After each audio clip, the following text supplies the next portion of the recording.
ಇದು ಜಾಣ ಸುದ್ದಿ, ವಿಜ್ಞಾನ, ವಿಚಾರ ಹಾಗೂ ವಿಸ್ಮಯಗಳ ಧ್ವನಿ ಪತ್ರಿಕೆ.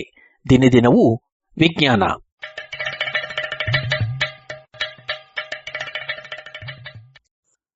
ಸಂಪುಟ 3, ಸಂಚಿಕೆ 319, ಆಗಸ್ಟ್ 6, 2020.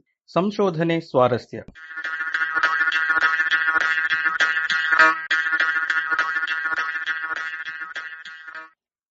ಮುಳ್ಳು, ಮೊಳೆ, ರೋಮ, ದಂತ.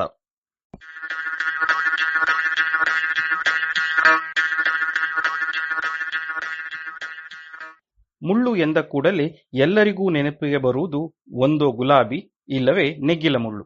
ಸುಂದರ ಹೂವನ್ನು ಪಡೆಯಬೇಕೆಂದರೆ ಮುಳ್ಳು ಚುಚ್ಚಿಸಿಕೊಳ್ಳಲೇಬೇಕು ಎನ್ನುವ ತತ್ವ ಪದವನ್ನು ನುಡಿಯಲು ಈ ಗುಲಾಬಿ ಮುಳ್ಳಿನ ಉದಾಹರಣೆಯನ್ನು ನೀಡುತ್ತಾರೆ. ಇನ್ನು ನಿರುಪಯೋಗಿ ಎನ್ನುವ ಅರ್ಥದಲ್ಲಿ ನೆಗ್ಗಿಲ ಮುಳ್ಳನ್ನು ಕುರಿತು ಹೇಳುವುದುಂಟು.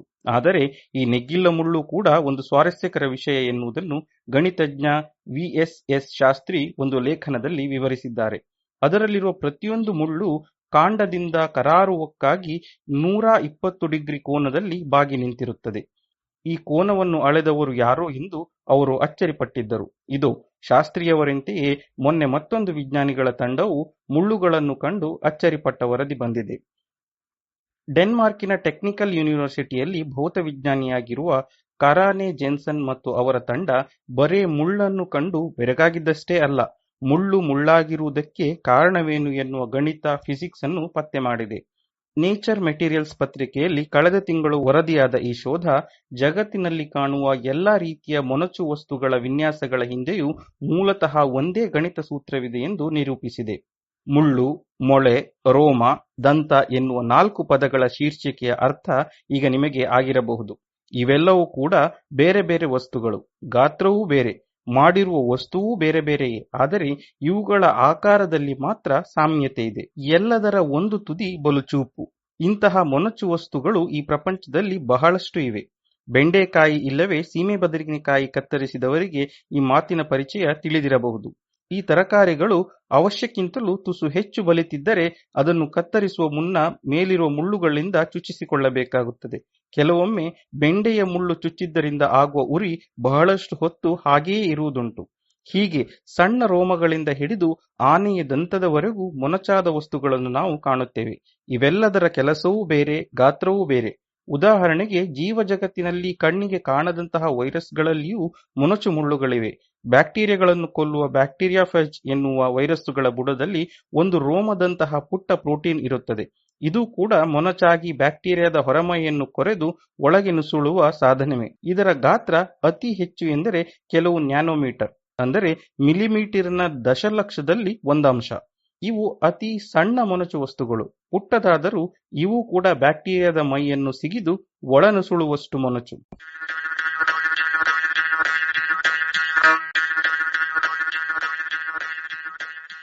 ಇದಕ್ಕಿಂತಲೂ ತುಸು ದೊಡ್ಡದಾದ ಮುಳ್ಳುಗಳನ್ನು ಕೆಲವು ಪಾಚಿ ಸಸ್ಯಗಳಲ್ಲಿ ಹಾಗೂ ಸ್ಪಾಂಜು ಜೀವಿಗಳಲ್ಲಿ ಕಾಣಬಹುದು. ಪಿಕ್ಯುಲ್ಗಳು ಎನ್ನುವ ಇವು ಸಿಲಿಕಾದ ಹರಳುಗಳಿಂದ ಆದಂತಹ ಮೊನಚು ವಸ್ತುಗಳು.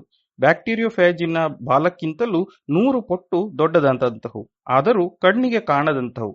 ಹಾಗಿದ್ದರೂ ಮುಟ್ಟಿದರೆ ಚುಚ್ಚುವ ವಸ್ತುಗಳು. ಇದಕ್ಕಿಂತಲೂ 100 ಪಟ್ಟು ದೊಡ್ಡದಾದಂತಹವು ಬೆಂಡೆ, ಸೀಮೆ ಬದನೆಯ ಮೇಲಿರುವ ರೋಮಗಳು.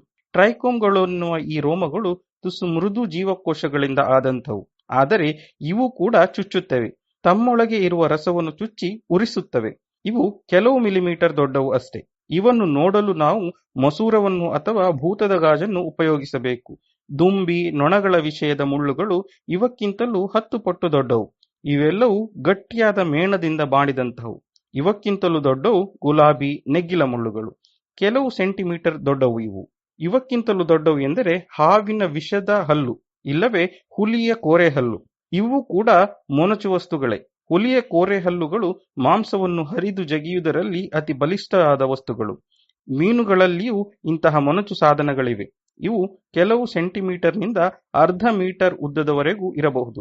ಅಂದ ಹಾಗೆ ನಮ್ಮ ಮೈಮೇಲೆ ಇರುವ ಕೂದಲುಗಳು ಮೊನಚು ವಸ್ತುಗಳೇ. ಆದರೆ ಇವನ್ನು ನಾವು ಚುಚ್ಚಲು ಉಪಯೋಗಿಸುವುದಿಲ್ಲ ಎನ್ನುವುದೊಂದೇ ವ್ಯತ್ಯಾಸ.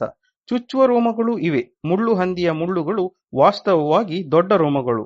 ಅವು ಚುಚ್ಚುವ ರೀತಿಯನ್ನು ಕಂಡವರು ನಿಜಕ್ಕೂ ಅವು ರೋಮವೇ ಎಂದು ಅಚ್ಚರಿಪಡಬೇಕು. ಇಷ್ಟೆಲ್ಲ ಗಾತ್ರದಲ್ಲಿ ವ್ಯತ್ಯಾಸ ಇರುವ ಮೊನಚು ಮುಳ್ಳುಗಳ ಕೆಲಸವೂ ಬೇರೆ ಬೇರೆ.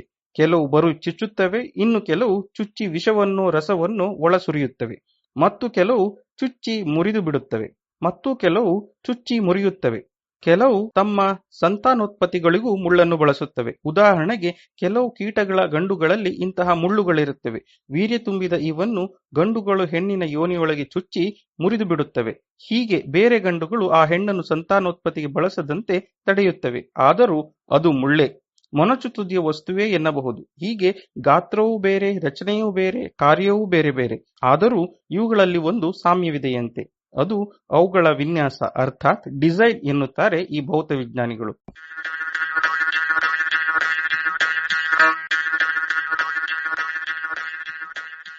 ಅದು ಹೇಗೆ ಎಂದಿರಾ? ಈ ಮುಳ್ಳುಗಳ ರಚನೆಯ ಬಗ್ಗೆ ಈ ಹಿಂದೆ ಒಂದು ಗಣಿತ ತರ್ಕವಿತ್ತು. ಇವೆಲ್ಲವೂ ಕೂಡ ಸಿಲಿಂಡರ್ನಂತೆ, ಹೀಗಾಗಿ ಇವುಗಳ ಬುಡವನ್ನು ಕಂಡರೆ ಸಾಕು ಅವು ಎಷ್ಟು ಉದ್ದ ಇರುತ್ತದೆ ಎಂದು ಊಹಿಸಬಹುದು ಎನ್ನುವ ತರ್ಕ ಇತ್ತು. ಇದು ಅಪ್ಪಟ ಗಣಿತ. ಎಲ್ಲಾ ಮೊನಚು ವಸ್ತುಗಳು ಒಂದು ಶಂಕುವಿನ ಆಕಾರವಷ್ಟೇ. ಈ ಶಂಕುವಿಗೆ ಒಂದು ಬುಡವಿರುತ್ತದೆ. ಅದು ವೃತ್ತಾಕಾರದ ಬುಡ. ಈ ವೃತ್ತದ ವ್ಯಾಸಕ್ಕೂ ಶಂಕುವಿನ ಎತ್ತರಕ್ಕೂ ಸಂಬಂಧವಿರುತ್ತದೆ. ಬುಡದ ವ್ಯಾಸಕ್ಕೆ ಹೋಲಿಸಿದಂತೆ ಒಂದು ನಿರ್ದಿಷ್ಟ ಪ್ರಮಾಣದ ಎತ್ತರದವರೆಗೂ ಆ ಶಂಕು ಚುಚ್ಚಬಲ್ಲದು. ಅರ್ಥಾತ್ ಅದರ ಬುಡದ ಮೇಲೆ ಹಾಕಿದ ಬಲವೆಲ್ಲವೂ ಮೊನಚು ತುದಿಯ ಮೂಲಕ ವರ್ಗವಾಗುತ್ತದೆ. ತುದಿ ತಾನು ಮುಟ್ಟಿರುವ ಮೇಲ್ಮೈಯನ್ನು ಒತ್ತುತ್ತದೆ. ಆ ಬಲವನ್ನು ಆ ಮೇಲ್ಮೈ ತಡೆದುಕೊಂಡರೆ ಸರಿ, ಇಲ್ಲದಿದ್ದರೆ ಮುಳ್ಳು ಮೇಲ್ಮೈಯನ್ನು ಹರಿದು ಒಳನುಗ್ಗುತ್ತದೆ. ಮುಳ್ಳು ಚುಚ್ಚಿತು ಎನ್ನುತ್ತೇವೆ. ಒಂದು ವೇಳೆ ಈ ಪ್ರಮಾಣವು ಮೀರಿ ಮೊಳೆ ಉದ್ದವಾಗಿತ್ತು ಎನ್ನಿ, ಆಗ ಬುಡದ ಮೇಲೆ ಬಿದ್ದ ಬಲವೆಲ್ಲವೂ ಮೊನಚು ತುದಿಯವರೆಗೆ ತಾಕುವುದಿಲ್ಲ. ತುದಿ ಎಷ್ಟೇ ಚೂಪಾಗಿದ್ದರೂ ಅದು ಮೇಲ್ಮೈಯನ್ನು ಹರಿಯುವುದಿಲ್ಲ. ಅಥವಾ ಮೇಲ್ಮೈ ಗಟ್ಟಿಯಾಗಿದ್ದರೂ ಅಷ್ಟೇ, ತುದಿಯಲ್ಲಿ ತಾಕಿದ ಬಲ ಸಾಲದೆ ಮೊನಚಾಗಿದ್ದರೂ ವಸ್ತು ಬಾಗುತ್ತದೆ ಅಥವಾ ಮುರಿಯುತ್ತದೆ. ಆಗ ಮುಳ್ಳು ಮುರಿಯಿತು ಎನ್ನುತ್ತೇವೆ. ಇದು ಫಿಸಿಕ್ಸು. ಹೀಗೆ ಇವು ಮುರಿಯುವುದಕ್ಕೂ ಮೊನಚು ವಸ್ತುಗಳ ರಚನೆಗೂ ಸಂಬಂಧವಿದೆಯೇ ಎನ್ನುವುದು ಪ್ರಶ್ನೆ. ಈ ಪ್ರಶ್ನೆಯನ್ನು ಮಾನವ ನಿರ್ಮಿತ ವಸ್ತುಗಳಾದ ಮೊಳೆ, ಗೂಟ, ಉಳಿ ಮುಂತಾದವುಗಳಲ್ಲಿ ಪರೀಕ್ಷಿಸಲಾಗಿದೆ. ಇದಕ್ಕಾಗಿ ಒಂದು ಸೂತ್ರವನ್ನು ರಚಿಸಿದ್ದಾರೆ. ಇದರ ಪ್ರಕಾರ ಇಂತಹ ಮೊನಚು ವಸ್ತುಗಳನ್ನು ಸಿಲಿಂಡರ್ಗಳೆಂದು ಪರಿಗಣಿಸಿ ಅದಕ್ಕೆ ತಕ್ಕಂತೆ ಸೂತ್ರವನ್ನು ರಚಿಸಲಾಗಿದೆ. ಅಂದರೆ ಬುಡಕ್ಕೂ ಸಿಲಿಂಡರ್ನ ಎತ್ತರಕ್ಕೂ ಇರುವ ಸಂಬಂಧ ಇದನ್ನು ನಿರ್ಧರಿಸುತ್ತದೆ. ಸಿಲಿಂಡರ್ನ ಬುಡದ ವ್ಯಾಸ ಎಷ್ಟಿದೆಯೋ ಅದರ 2/3 ಉದ್ದರದವರೆಗೆ ಮೊನಚು ತುದಿ ಇರಬಹುದು. ಅದಕ್ಕಿಂತಲೂ ಉದ್ದವಿದ್ದರೆ ಅದು ಮುರಿಯುತ್ತದೆ ಎನ್ನುತ್ತಿತ್ತು ಈ ತರ್ಕ.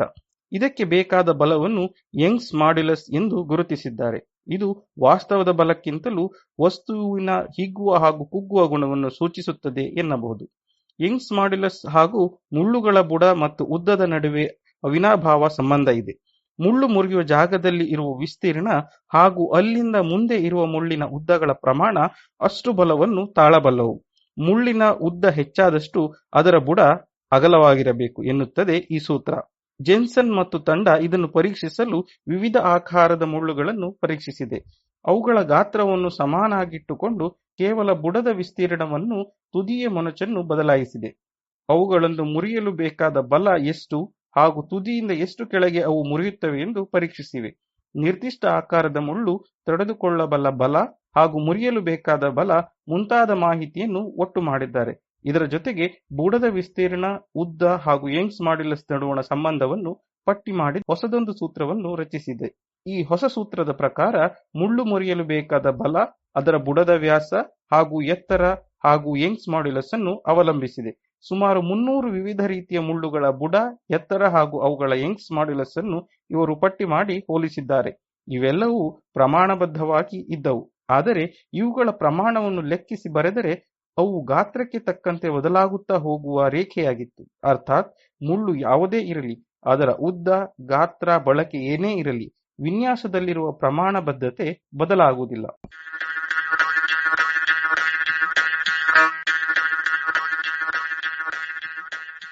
ಇದು ಇಂದಿನ ಸಂಶೋಧನೆ ಸ್ವಾರಸ್ಯ. ರಚನೆ ಕೊಳ್ಳೇಗಾಲ ಶರ್ಮಾ, ಜಾಣ ಧ್ವನಿ ಶರತ್ ಬಿಜೂರ್.